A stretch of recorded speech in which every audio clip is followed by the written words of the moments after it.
শীতকাল মাত্র আর কয়েকদিন, তাই তো বলবো ওই ক্ষীরসা পাটিসাপটাটা এখনই বানিয়ে নাও, গরমকাল পড়ার আগেই। চলো কিভাবে বানালাম সেটাই তোমাদেরকে বলি। প্রথমেই নিয়ে নিয়েছি আমি 2 কাপ চাল বাটা। তোমরা চাইলে চালের গুঁড়িও ব্যবহার করতে পারো, যেটা বাজার থেকে কেনা যায়, আতপ চালের গুঁড়ি অথবা এক চা সিদ্ধ গুঁড়ি।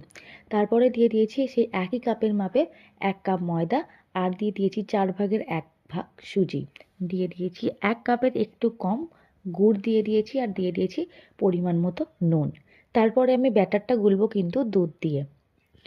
একদম নর্মাল টেম্পারেচার রাখা দুধ দিয়ে ভালোভাবে ব্যাটারটাকে তৈরি করে নিলাম। তবে তোমরা যদি চাও অবশ্যই এক্ষেত্রে জলের ব্যবহার করতে পারো, তবে দুধ দিলে বেশি স্বাদ হয়। তারপরে আমি ব্যাটারটাকে কিছুক্ষণ রেস্টে রেখে ক্ষীরসা পাটিসাপটার জন্য ক্ষীরটা রেডি করে নেবো। প্রথমেই দেখলে 1.5 চামচের মতো ঘি দিয়ে দিয়েছিলাম, আর দিয়ে দিয়েছি 1/2 কাপ মতো চালের গুঁড়ি। চালের গুঁড়িটাকে ভালোভাবে নেড়ে চেড়ে দেখো ঠিক এইভাবে ঝুড়ো ঝুড়ো করে নিতে হবে, আর একটা সুন্দর গন্ধ বেরোবে, তোমরা তখনই বুঝবে যে এইটা কিন্তু রেডি হয়ে গেছে। তারপরে এই চালের গুঁড়িটাকে একটা আলাদা বাটিতে আমি তুলে রাখলাম। তারপরে দিয়ে দিলাম 500 ml মতো দুধ।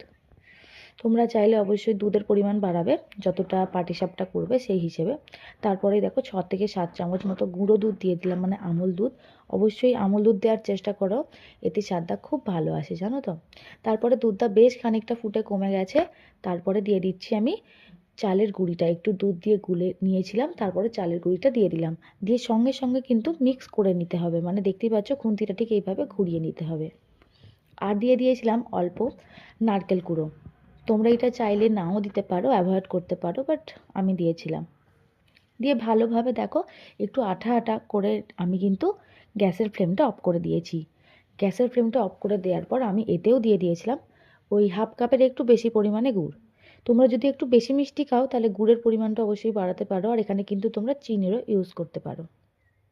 এদিকে ক্ষীরসা পাটিসাপটার ক্ষীরটা রেডি হয়ে গেছে। তারপরে দেখো আমি প্যানে অল্প অল্প করে এক হাতার সাহায্যে ব্যাটারটা দিয়ে দিলাম।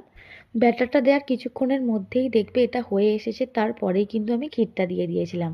তোমরাও এই সময় ক্ষীরটা দিয়ে ভালোভাবে এইভাবে একটা চামচের সাহায্যে আমি উল্টে দিয়েছিলাম। তোমরা চাইলে এটা খুন্তির সাহায্যে করতে পারো, তবে আমার চামচের সাহায্যে করতেটা বেশি ইজি মনে হচ্ছিলো, তাই করেছিলাম।